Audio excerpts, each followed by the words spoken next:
Warahmatullahi wabarakatuh. Perkenalkan, nama saya Fidera Nufani. Saya berasal dari kelas TI 4406 dengan NIM 12011190170. Pada kesempatan presentasi kali ini, saya akan menjelaskan penyelesaian masalah desain terapi radiasi dengan menggunakan metode Big N. Baik, di sini saya akan menjelaskan terlebih dahulu ringkasan dari study case-nya. Terdapat seseorang bernama Mary yang telah didiagnosa oleh dokter memiliki masalah kesehatan kanker yang sudah dalam stadium yang cukup lanjut. Di sini kanker yang Mary alami adalah tumor yang berada di sekitar kandung kemih. Dan Mary disarankan untuk menjalani pengobatan dengan metode sinar laser ion. Tapi masalahnya di sini adalah metode laser ion ini dapat mengakibatkan kerusakan pada kanker tersebut dan juga pada kesehatan dari Mary sendiri. Jadi jika dosis yang diberikan laser ion ini melebihi dari kapasitas, maka akan mengakibatkan kerusakan pada tubuh Mary yang lainnya yang di luar dari kanker. Di sini dapat dilihat bahwa tujuan dari permasalahan ini adalah untuk mendesain kombinasi dari laser tersebut yang digunakan, intensitasnya, dan juga berapa dosis yang paling memungkinkan untuk diberikan kepada Mary. Di sini dapat dilihat bahwa anatomi ini memiliki maksimal beam adalah 0,4 dan beam 2 ini 0,5. Di sini adalah total rata-rata dosis yang dapat diberikan. Critical tissue, untuk daerah critical tissue, beam 1 yang dapat diberikan adalah 0,3 dan beam 2 0,1 dengan maksimal dari dosis yang dapat diberikan adalah 7, sebesar 7. Lalu untuk daerah tumor, beam 1-nya adalah 0,5 dan juga beam 2-nya adalah 0,5. Dengan total dosis yang dapat diberikan harus sama dengan 6. Dan yang terakhir, pusat dari tumor tersebut harus diberikan beam sebesar 0,6 untuk beam 1 dan juga 0,4 untuk beam 2. Dengan dari data tersebut dapat diketahui bahwa model linear programmingnya adalah X1-nya, yaitu adalah dosis yang diberikan pada beam 1, dalam satuannya adalah kiloreds, dan X2 ini adalah dosis yang dapat diberikan pada beam 2. Satuannya pun juga dalam kiloreds. Pada data sebelumnya, kita dapat melihat bahwa yang harus diminimasi adalah health anatomy, yaitu beam 1 0,4 dan juga beam 2 0,5. Maka di sini kasusnya fungsi tujuannya adalah minimize Z sama dengan 0,4 X1 plus 0,5 X2. Dengan pembatasnya yang didapatkan dari data tabel sebelumnya, yaitu critical tissue sebesar 0,3 X1 plus 0,1 kurang dari sama dengan 7, dan begitu seterusnya. Dan juga tidak melupakan bahwa besaran dari X1 dan X2 harus lebih besar sama dengan 0. Ini adalah bentuk standar dari kasus ini. Di sini kenapa ditambahkan X sama dengan X3, variabel X3, karena pada sebelumnya pembatas ini memiliki simbol kurang dari sama dengan. Maka jika suatu pembatas memiliki simbol kurang dari sama dengan, maka harus ditambahkan dengan variabel X3. Nah, kenapa yang baris kedua ini tidak ditambahkan variabel apa-apa? Karena pada pembatas sebelumnya satuannya sudah sama dengan, maka tidak perlu ditambah apa-apa. Dan pada baris yang terakhir, mengapa di sini kita tambahkan X4, tetapi satuannya adalah minus, karena pembatas sebelumnya itu memiliki satuan lebih besar sama dengan. Maka harus ditambahkan variabel minus X4.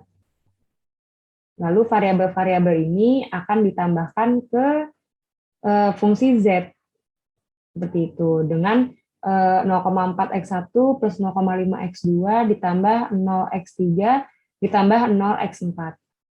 Dengan menambahkan juga di sini bahwa X1, X2, X3, dan X4 harus lebih besar sama dengan 0. Setelah tadi sudah menghitung bentuk standarnya, sekarang di sini harus menghitung bentuk kanoniknya. Karena pada yang baris pertama ini sudah ditambahkan plus X3, maka proporsinya itu sudah pas. Seperti itu. Jadi untuk yang baris pertama sudah selesai dan tidak perlu ditambah apa-apa lagi. Selanjutnya kita bergerak ke baris kedua. Pada baris kedua ini tadi belum ditambah variabel apapun, sehingga harus ditambahkan variabel X5 pada bentuk kanonik agar proporsinya seimbang. Setelah ditambahkan maka sudah selesai baris kedua. Lanjut kita bergerak ke baris ketiga. Pada baris ketiga ini, tadi memang sudah ditambahkan X4, tetapi satuannya ini masih berupa negatif, dan itu tidak membuat baris ketiga ini sudah proporsional. Makanya harus ditambahkan variabel X6, agar bentuk dari baris ketiga ini sudah proporsional dan seimbang. Seperti itu. Maka pada bentuk kanonik ini ditambahkan juga tadi variabel X5 dan X6-nya ke bentuk Z, yaitu 0,4x1 plus 0,5x2 ditambah 0x3 plus 0x4 plus m x5 plus m x6. Karena bentuk kanonik ini memiliki satuan m. Dan juga jangan lupa di sini ditambahkan bahwa x5 dan x6 itu juga harus lebih besar sama dengan 0. Seperti itu. Nah, selanjutnya di sini kita bisa lihat bahwa x3 X3 nilainya sama dengan 7. Jadi sama dengan 7. Lalu X5 sama dengan 6. X5 sama dengan 6. Dan juga X6 sendiri itu sama dengan 6. Untuk apa? Ini adalah variabel basisnya yang selanjutnya akan kita gunakan pada tabel iterasi. Dan selanjutnya juga di sini kita dapat menghitung berapa Z-nya. Jadi 0,4 X1 ditambah 0,5 X2, ini kan masih sama dengan 0 ya, semuanya 0, 0. 0 juga dikali X3 ini dikali 7, 0 kali X4 juga sama dengan 0, dan M ini kan tadi M-nya itu adalah M, X5 dikali 6, berarti 6M plus ini juga X6 sama dengan 6 dikali M. Jadi sama dengan Z-nya itu adalah 12. Baik, selanjutnya kita akan bergerak ke iterasi pertama. Di sini baris CB-nya yang sudah tadi kita lihat, CB-nya ini adalah konstanta dari variabel basisnya yang tadi. Kita kan tadi mendapatkan variabel basisnya itu adalah X3, X5, dan X6. Dan selanjutnya untuk pada baris C di sini kita tetap tulis semuanya dari X1 sampai X6. Untuk berapa konstantanya ini didapat dari nilai Z yang tadi, yaitu 0,4 X1 plus 0,5 X2 dan seterusnya. Maka untuk konstantanya itu ditulis di baris yang ini. Selanjutnya kita isi ini berdasarkan dengan ini yang 0,3, 0,1 dan 1 ini diisi berdasarkan dari pembatas yang sudah kita dapat sebelumnya.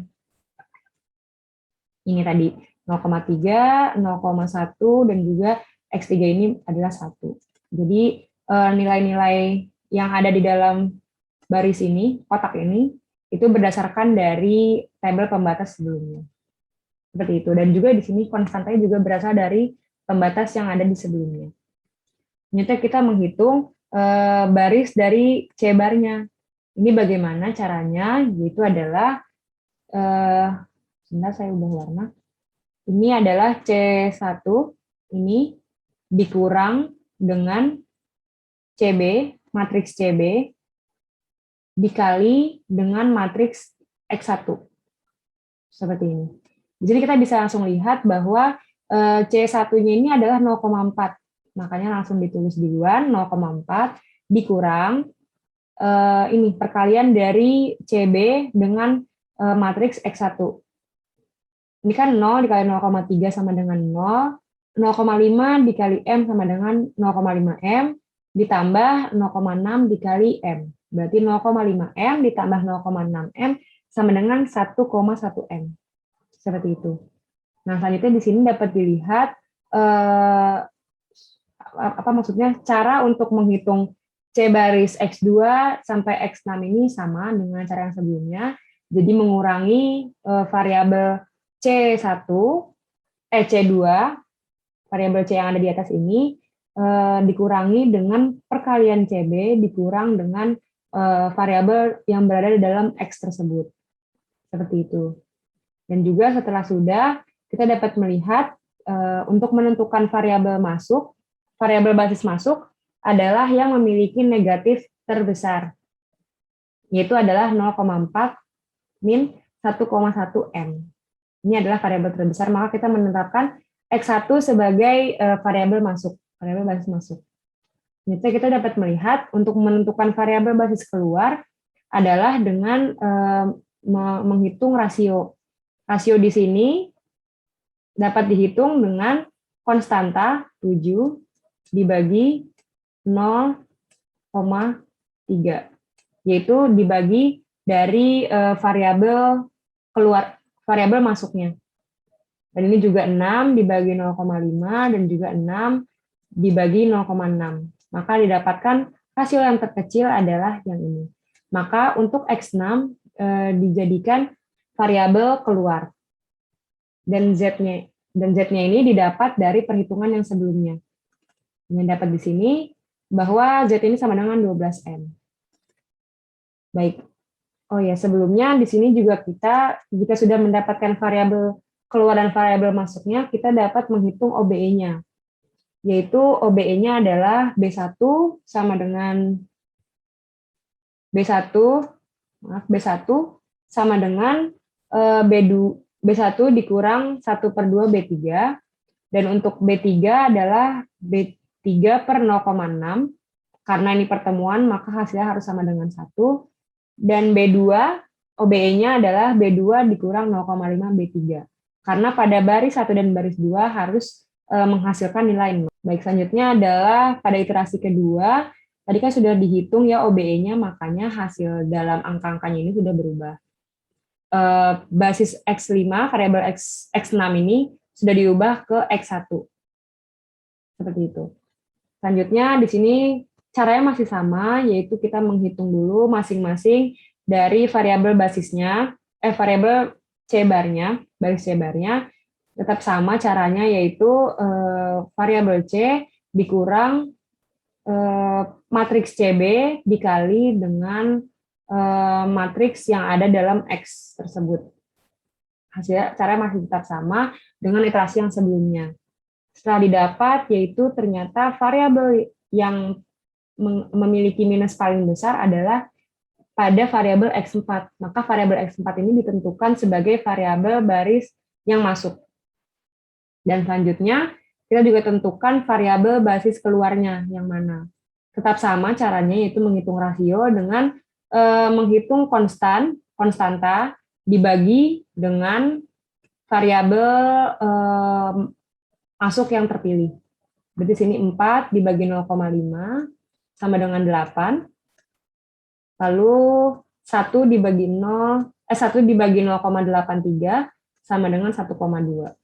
Pada baris ketiga kenapa tidak dihitung? Karena di sini variabelnya adalah minus, sehingga tidak kita anggap. Maka di sini dapat dilihat bahwa rasio yang paling kecil adalah pada X5, sehingga X5 lah yang dipilih sebagai variabel basis keluar. Seperti itu. Untuk iterasi kedua ini memiliki OBE B2, karena dia B2 ini adalah titik pertemuan, maka hasilnya harus sama dengan 1. B2 ini OBE-nya adalah B2 per 0,83. B1 ini adalah OBE-nya B1 min 0,5 B2, dan B3 adalah B3 plus 1,67 B2. Karena pada baris 1 dan baris 2 ini harus memiliki nilai sama dengan 0.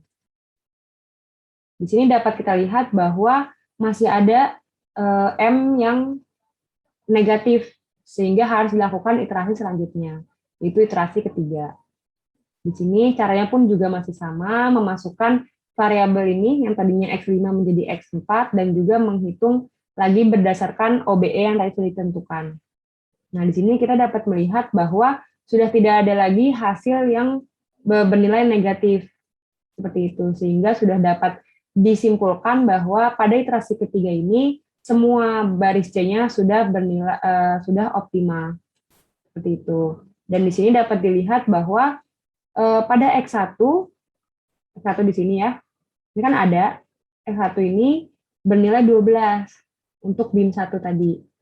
Sedangkan di sini X2-nya tidak didapatkan pada variabel basis.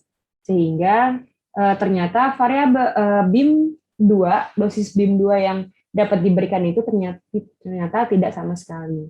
Dengan minimasi Z, Z-nya senilai 4,8. Seperti itu.